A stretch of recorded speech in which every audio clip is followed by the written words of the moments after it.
Senator Lai, how do you believe that abolishing grades will help improve the teacher-student relationships? I feel that abolishing grades will help the teacher-student relationships because without grades, a student wouldn't have to kiss up to a teacher and compliment them or anything. So through that, teacher would just comment on how well they are working throughout the school hours. Okay.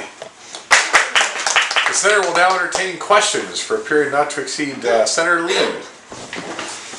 Senator Meow, in your speech you said that keeping track of constructive criticism would possibly be harder than grades. Well, since that they already include comments in certain report cards, don't you believe that keeping track of comments and grades would be even harder for teachers? No, because on report cards there are only a small portion of comments, but if the teachers have to keep track of everyday comments, that would take much longer. Very good, Senator. Senator Meow. You say that you say that grades cause cheating. However, what other possible methods are there that will prevent cheating?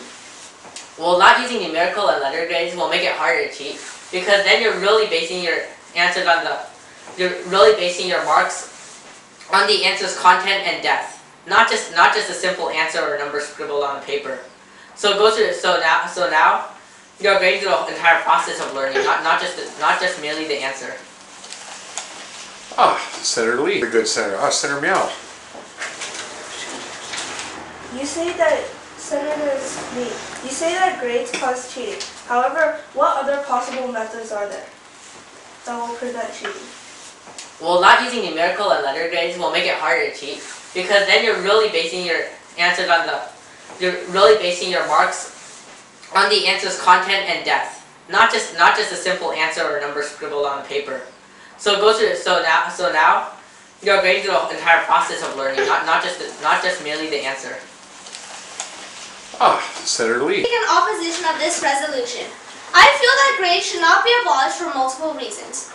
As written in an article by Flora Morris Brown, a PhD on YourEducationMatters.com, if we think of grades as a tangible indication of performance, however, few of us would be satisfied if we didn't receive grades. To perform our schoolwork and other tasks without receiving some kind of feedback would be like talking to someone who remained silent throughout the whole conversation, that never nodded, made eye contact, or managed even a single grunt.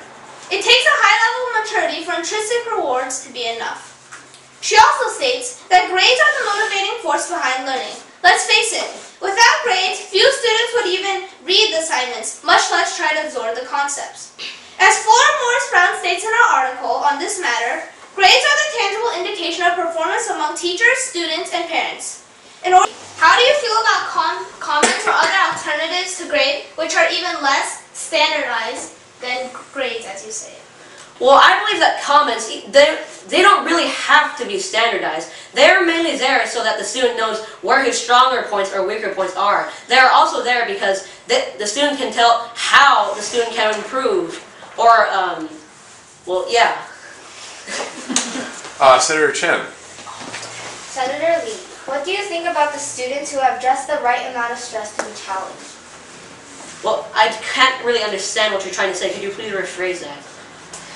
My name is Senator Chen, and I rise to speak in opposition to this resolution. I strongly believe that abolishing grades would be detrimental for the following reasons. First of all, academic records are often evaluated by employers when deciding whether or not to hire someone. No, grades aren't the only thing employers look at, but they can confirm how responsible a student is or how thoroughly they perform a job. In fact, an article from the New York Times explained that oftentimes the factor that employers value most is the grade point average of a recent college graduate. Another survey in 2007 from the National Association of College and Employers Job Outlook showed that 66% of employers screen candidates by their GPA. And because the majority of people looking for jobs are college graduates, it is reasonable to conclude that grades matter in finding an occupation as an adult. I also